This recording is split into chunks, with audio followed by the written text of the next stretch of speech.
Assalamualaikum warahmatullahi wabarakatuh. Perkenalkan, nama saya Ringgo Unggul Pambudi, NIM 9, dan teman saya Eko Wahyu Susanto, NIM 35. Kami dari Prodi Teknik Elektro Angkatan 18. Di sini saya akan mempresentasikan materi tentang antarmuka data. Mata kuliah Teknik Antarmuka dan Piranti Periferal. Untuk antarmuka data sendiri terdiri dari UART, SPI, dan I2C. Untuk bagian pertama yaitu membahas tentang UART.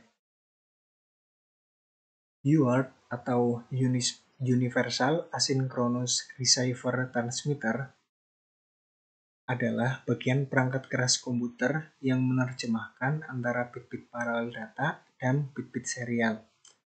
Untuk UART ini biasanya berupa sirkuit terintegrasi yang digunakan untuk komunikasi serial pada komputer atau port perangkat periferal.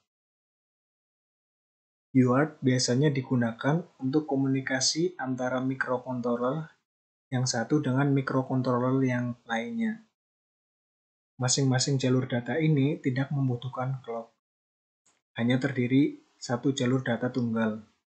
UART ini tidak hanya mengirim dari microcontroller ke microcontroller lain, melainkan UART ini juga dapat mengirim dari microcontroller ke aktuator, sensor, dan lain-lain. Untuk gambar di bawah ini menjelaskan tentang UART, yaitu terdapat dua device. Yang pertama TX, yaitu transmitter, dan yang kedua RX, yaitu receiver.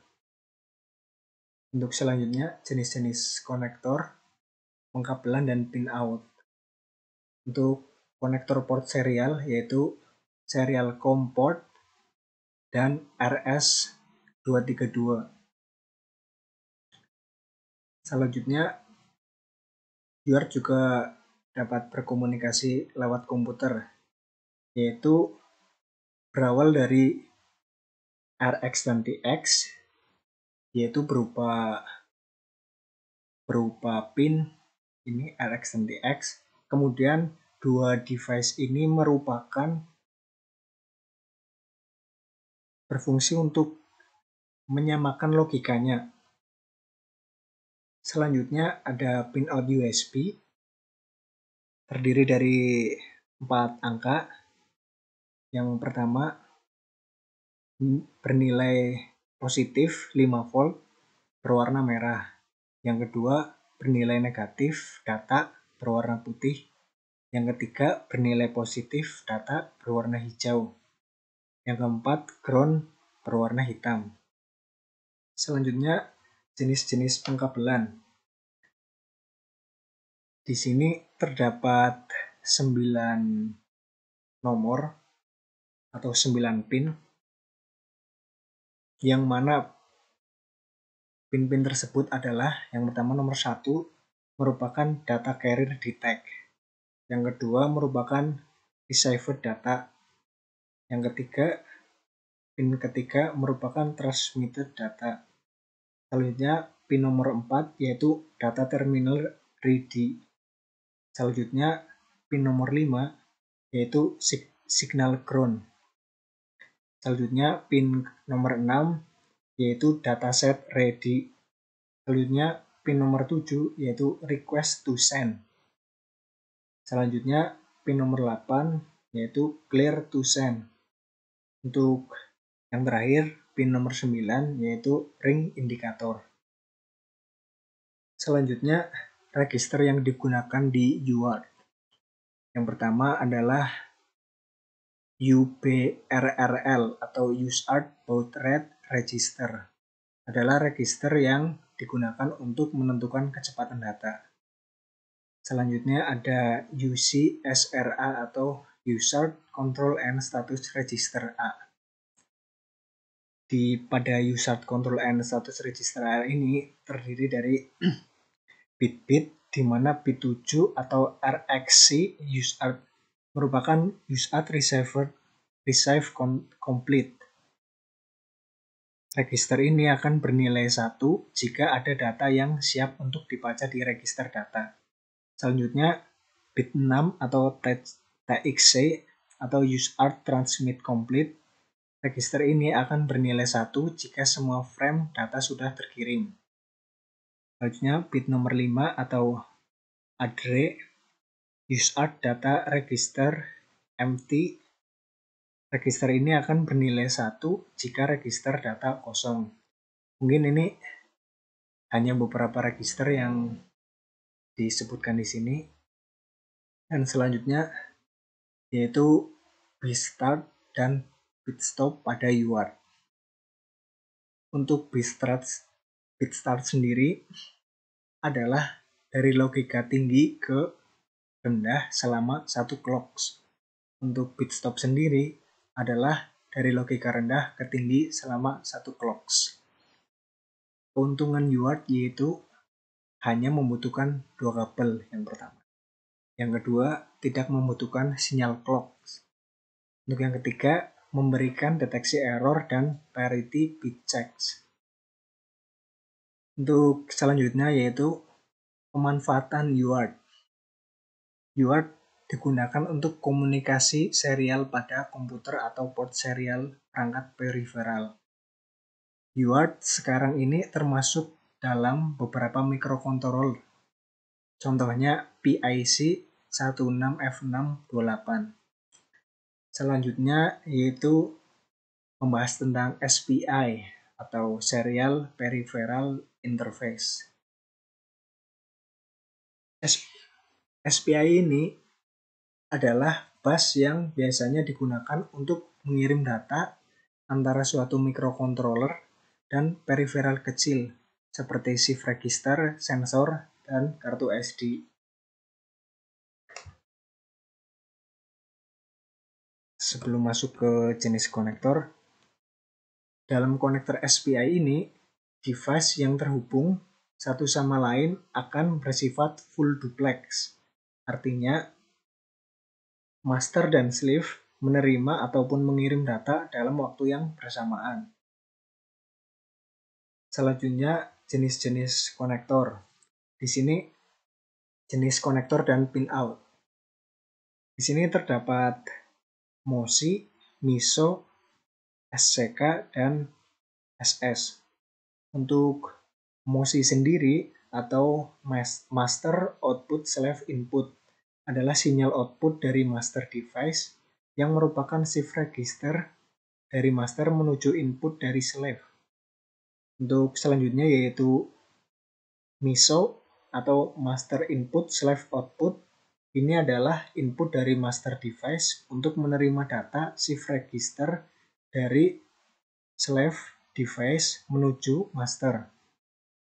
Untuk selanjutnya yaitu SCK atau SLK adalah clocks yang dihasilkan master yang berguna menandakan komunikasi SPI dan untuk melakukan shifting terhadap shift register dari kedua device.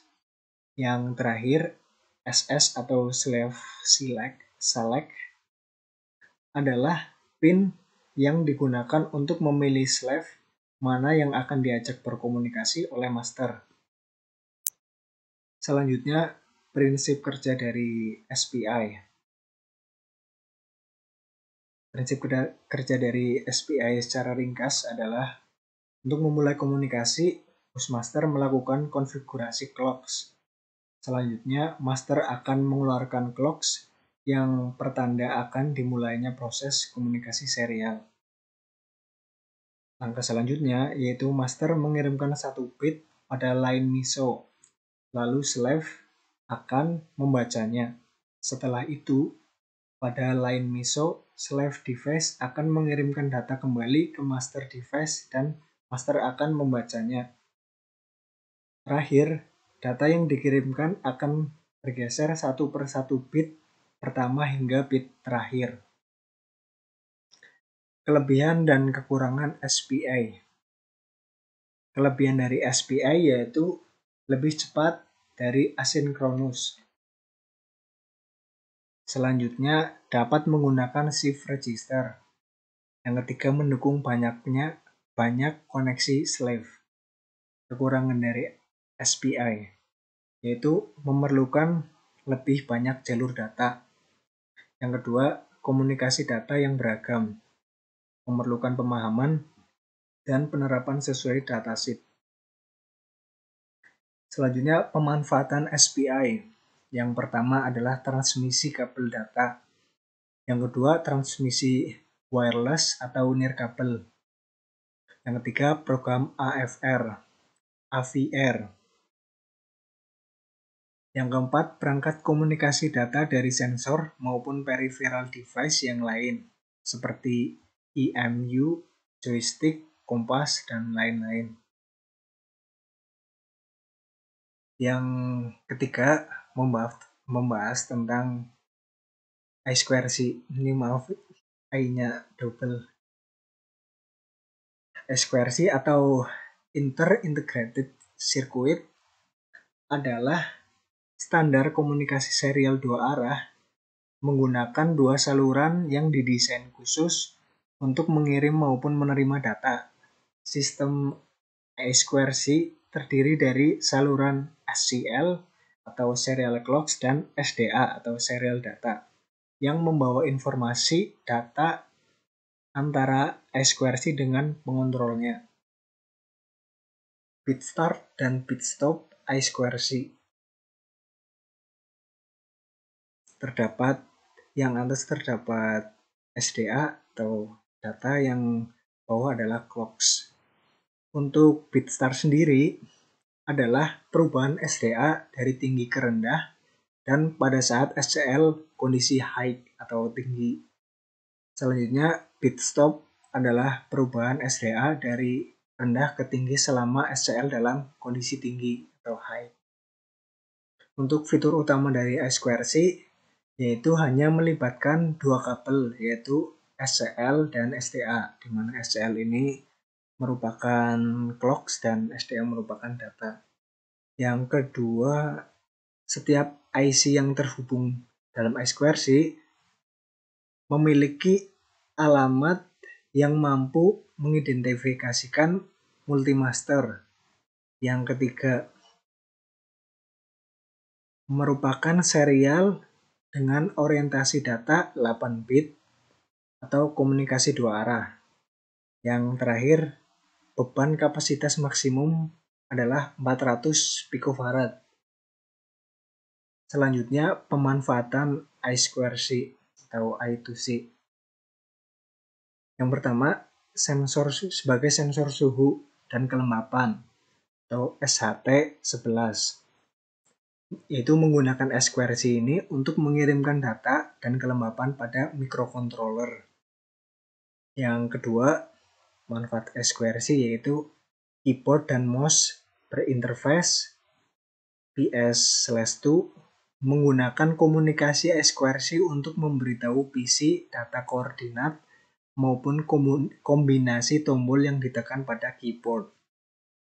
Selanjutnya, yang ketiga, I2C ini digunakan untuk memasang IC peripheral berkecepatan rendah ke prosesor dan microcontroller dalam komunikasi intra-board jarak pendek. Demikian yang dapat saya sampaikan. Kurang lebihnya mohon maaf. Wassalamualaikum warahmatullahi wabarakatuh.